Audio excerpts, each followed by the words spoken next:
hierarchical clustering. So hierarchical clustering is another unsupervised learning algorithm which is used to group unlabeled data into a cluster. So again, hierarchical clustering analysis can be also known as HCA. So basically, we use something called as dendrogram for this purpose for hierarchical clustering. So in this algorithm, we develop hierarchy of clustering in the form of trees. So this tree-shaped structure is also known as dendrogram. So that is what we use dendrogram with respect to hierarchical clustering. And sometimes the result of k-mean and hierarchical clustering might look similar. Okay, but they differ depending on how they work. Okay, so as there are requirement to predetermine number of clusters, we did it in k-means algorithm. The hierarchical clustering has two different approaches. So first approach is top-down approach. Okay, so top-down approach is considered as all data points to be in a single cluster, then go on splitting. Okay, so this top-down approach is also known as a divisive cluster. So this is actually a reverse of the bottom-up. So that is bottom-up approach is known as agglomerative. So basically, bottom-up approach considers all the data points to be a single cluster and then clubs them as you move up. Okay, so agglomerative is the bottom-up approach in which the algorithm starts with taking all the data as single point and then starts to merge.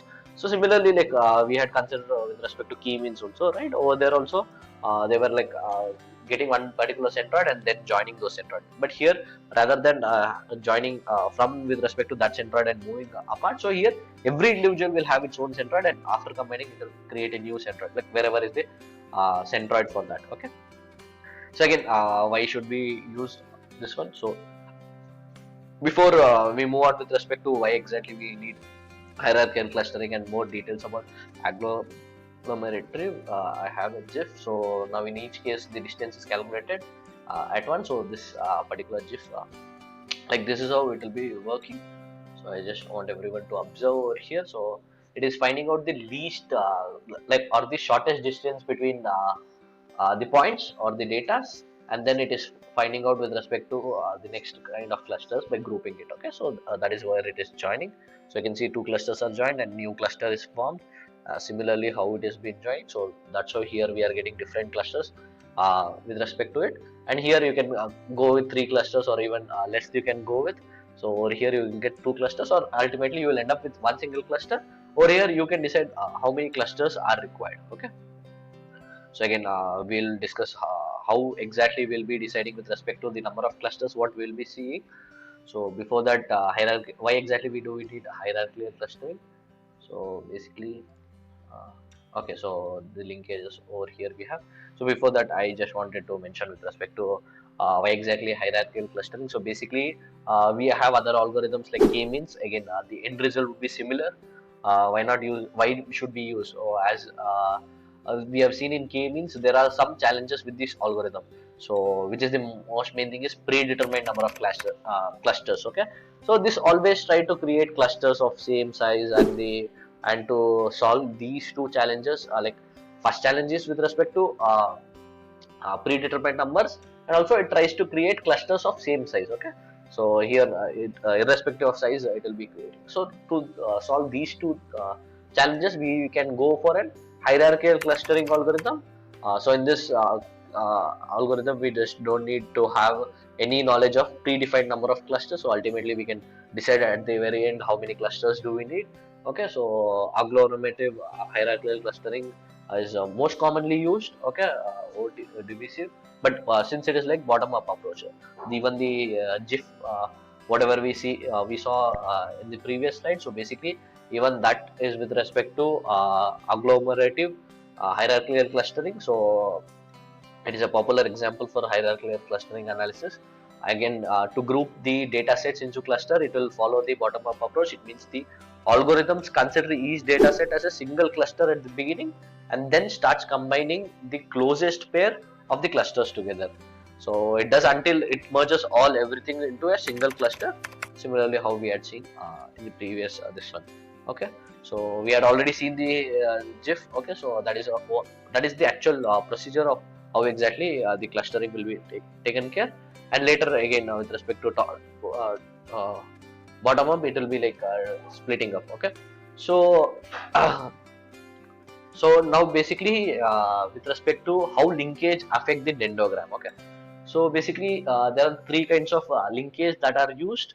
So again there is actually a fourth one also. Again I'll also give an insight about what it is. So basically the main three are these. So first is single linkage. Single linkage is like for two clusters you can consider two clusters C1 and C2.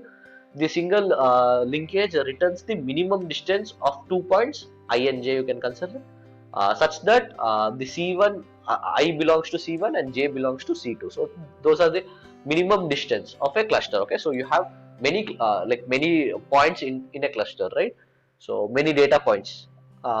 Then you will have single linkage known as the closest distance. Okay, so the minimum distance between the points I and j, where I belongs to C1 cluster, j is another data point belongs to C2. And next we have complete linkage. So for this C1 for two clusters C1 and C2, the complete linkage returns the maximum distance between the 2 points I and j. So this is the farthest points. So single linkage means it's the closest points of two clusters, closest data points of which belong one to each clusters will be called a single linkage, and the farthest points, the points which are the which has the maximum distance, naming the point as I and j over here with respect to the cluster C1 and C2. Okay, and we have average cluster.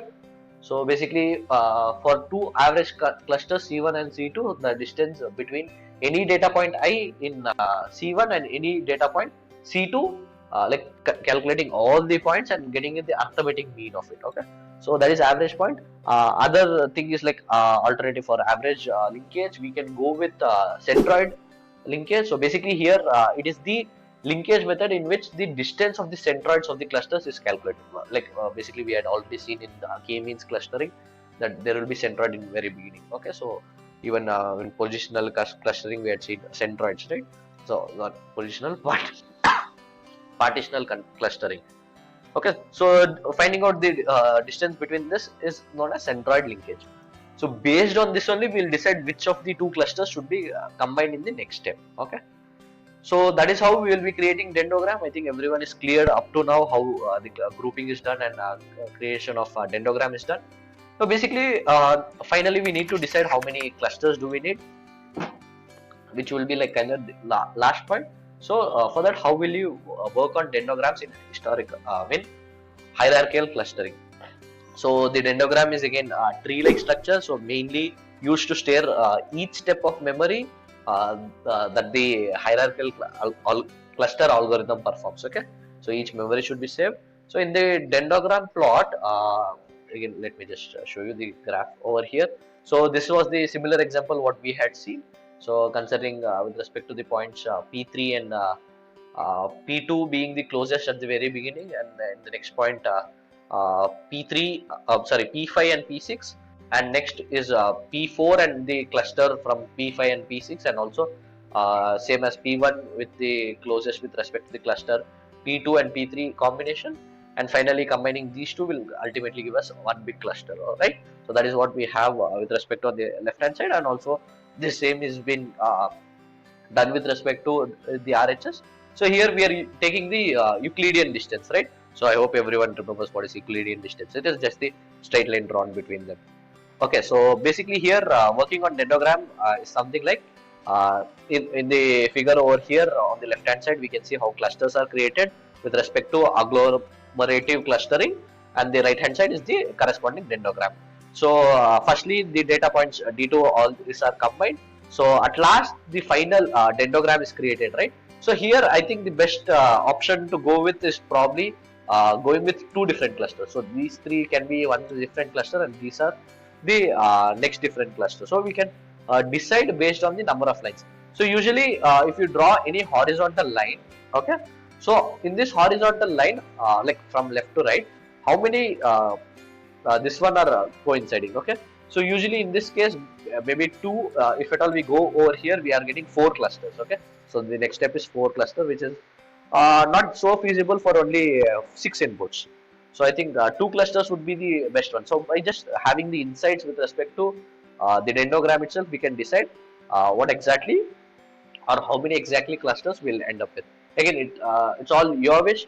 So again, if you work on a project, we can use matplotlib to give different color coding for different clusters, and finally decide up with how many clusters do we need. So it is just with respect to data visualization. So at that scenario, we can just decide with respect to the color coding. Okay. So that's all about hierarchical clustering.